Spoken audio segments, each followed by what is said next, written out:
Hello, my name is Arana.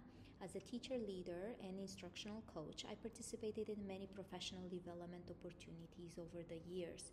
But this course, the Curriculum Leadership course, truly stood out. It wasn't just another training, it was the kind of experience that reshaped how I think about curriculum and about leadership.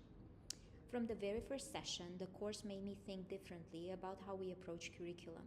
One of the most immediate takeaways was the reminder to ground every decision in our school's mission and vision, in our why.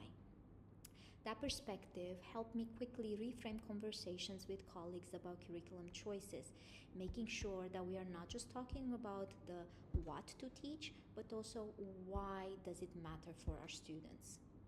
It also pushed me to pay closer attention to who our students are, to look at their languages, their cultures, their experiences, their aptitudes and interests, and to think about how those factors should shape the learning, the teaching, and the assessment decisions that we make.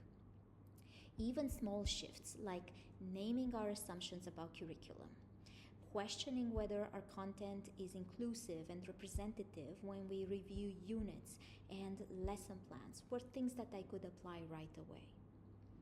The DUCS framework, thinking systematically about what we want students to know, to understand, to be able to do, and who we want them to know. This gave me a clear and common language for curriculum conversations. Change was an important part of this course, and it really resonated with me. The course emphasized that change isn't just about rolling out a new program or a new initiative. It's about shaping culture. Shaping culture.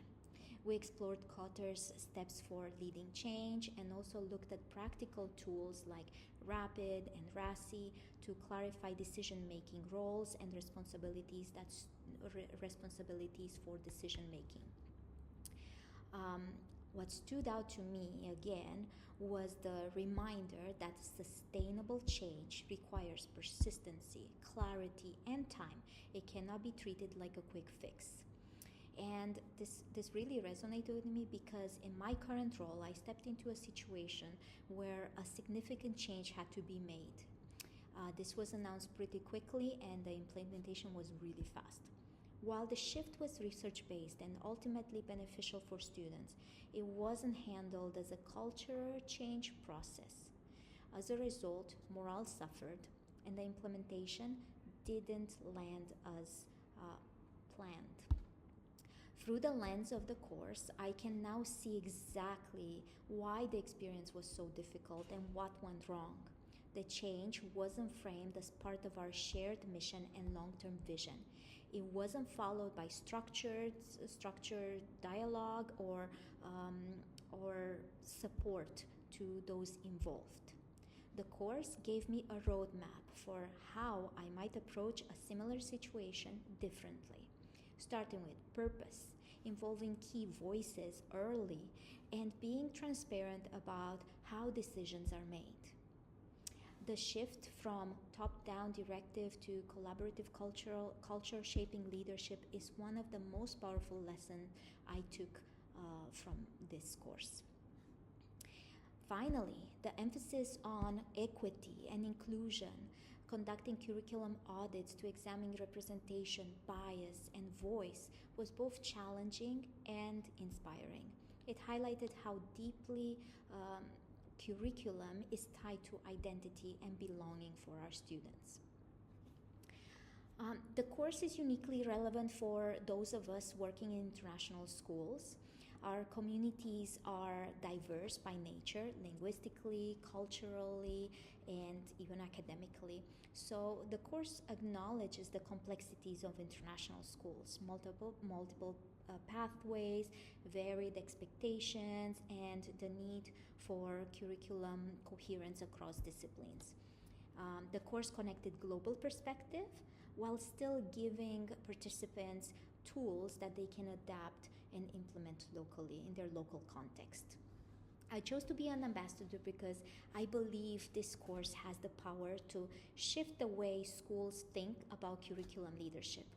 It helped me connect the big picture, the why, the what, the how, the whether, with practical strategies. and I can use these strategies in my everyday practice. Just as important, it also gave me a professional learning community. The home groups were incredibly valuable. We built trust, we shared challenges, and we pushed each other's thinking. Those relationships continue to enrich my work even today. What this course made clear to me is that curriculum leadership is really about alignment at every level. It starts with our mission and our vision, making sure that our why is visible in in the daily experiences of our students. It means aligning curriculum with the realities of who our students are, their languages, their cultures, their strengths, so learning is relevant and equitable. It calls for alignment in the DUCS framework, the knowledge, the skills, the understandings, the dispositions. So teachers know exactly what kind of learning they're aiming for and how to assess it. It's also about aligning what we teach with what we assess, what we document, and what we report on, and also what evidence for learning we collect. And finally, it's about aligning leadership, how we make decisions, whose voices are included, and how we shape school culture. Attend the course. It will give you the framework, the language, and the confidence to lead curriculum with clarity and alignment. Thank you.